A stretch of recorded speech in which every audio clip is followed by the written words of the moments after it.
Stop trying to predict your future and instead start visualizing your future. That is what I'm going to talk about today, so sit tight.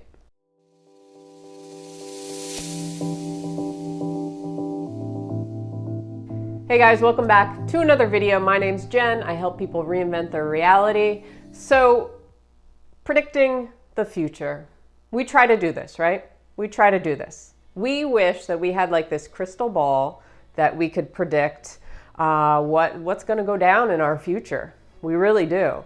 And we always tell ourselves, oh man, if I only knew how things were going to play out, if I only knew whether this was going to work out or that job was going to work out or whether I'm going to have money come to me or what have you, or whether I'm going to meet somebody. We're always trying to predict our future. That's why we're always trying to figure out all the little who'sy, what'sies, like all the little details, all the little intricate details to get to our end result, what we want, right?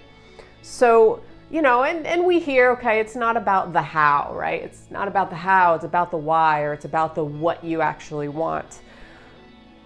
And it's very true, because when we're trying to predict all the time without really having the ability to predict, it's not like we're all psychic. I mean, some of us have psychic abilities, but even then, are we really predicting the future? Because there's so many possibilities, there's so many things in this quantum field, you could call it, where, a psychic could actually be picking up another parallel reality or another reality that's not actually to come into fruition.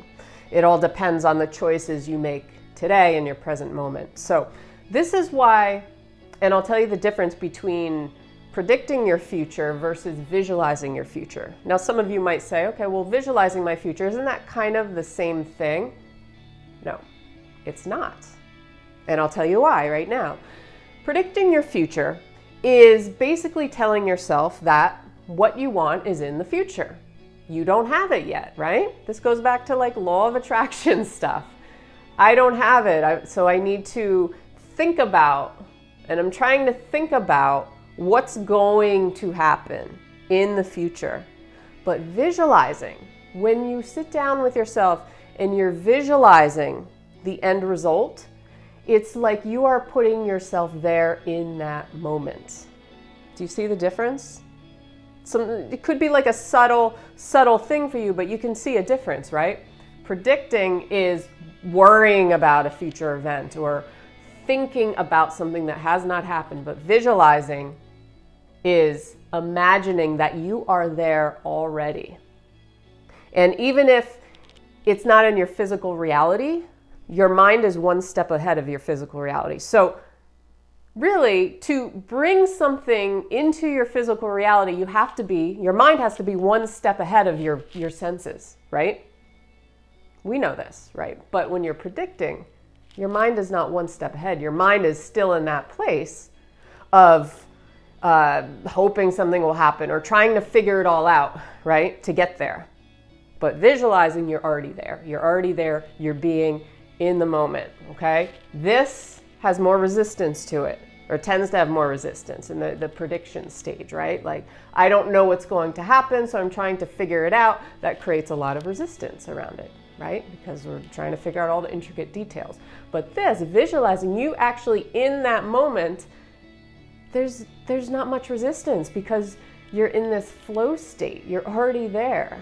So this is the difference between the two. So the way you're living your life, if you have a goal in mind or something you want to achieve, don't try to predict. Don't try to figure everything out before it's happened. Work on more of your visualization techniques, okay?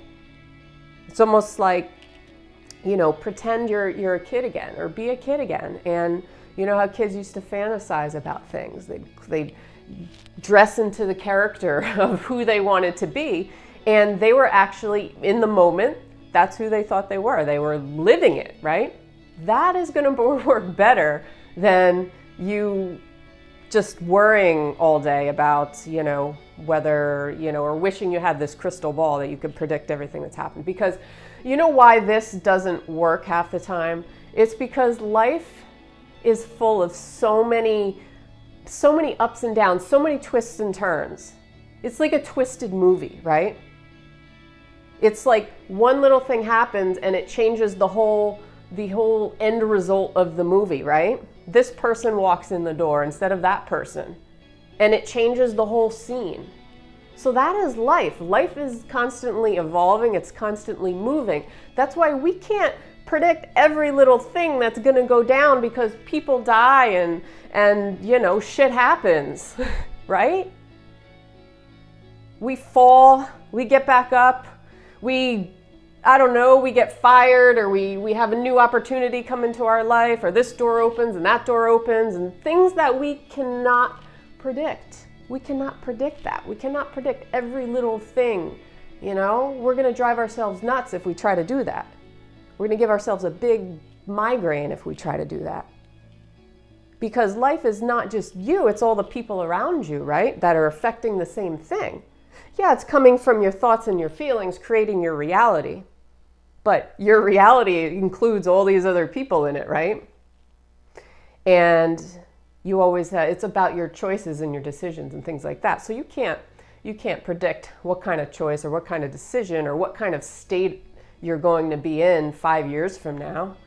You don't know how you're going to emotionally be feeling, because a lot of things can happen along the way. So visualization, you're setting your intention, right? You're setting your intention. There's no force involved. You're just visualizing what it would like to be in that moment.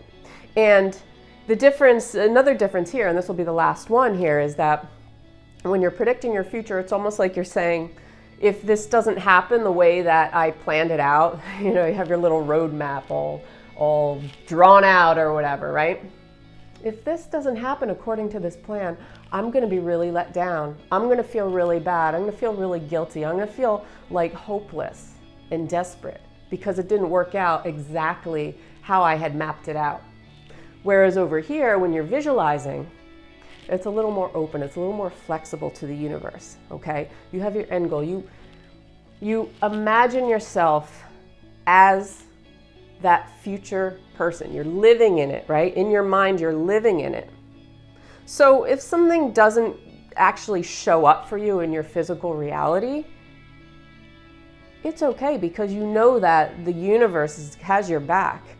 You don't add resistance because you didn't have this like roadmap where it was like it has to be done this way. No, you understand because you're in a different frame of mind. You're not in that logical just frame of mind where you're just like it has to go this way or else. There is no or else. You say, this is my intention. I'm setting my intention.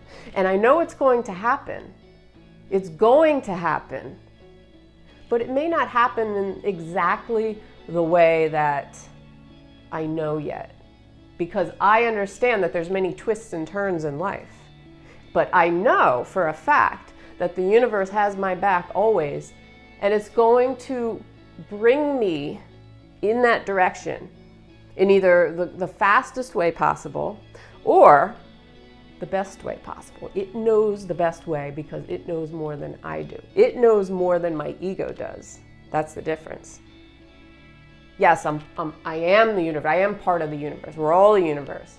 But my ego is what separates me from the universe a lot of times. Me from that knowing, right? Because we are the universe. Therefore, the universe has our back because we've got our own back. But the ego doesn't think that way, right? The logical side doesn't think that way. The logical side just wants to figure out how. How is it going to happen?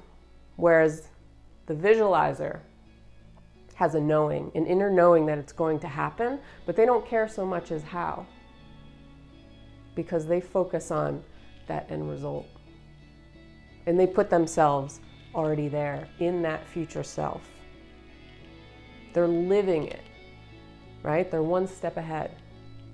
So guys, you have to be one step ahead. You have to be one step ahead of your physical senses, the physical reality, the three-dimensional you.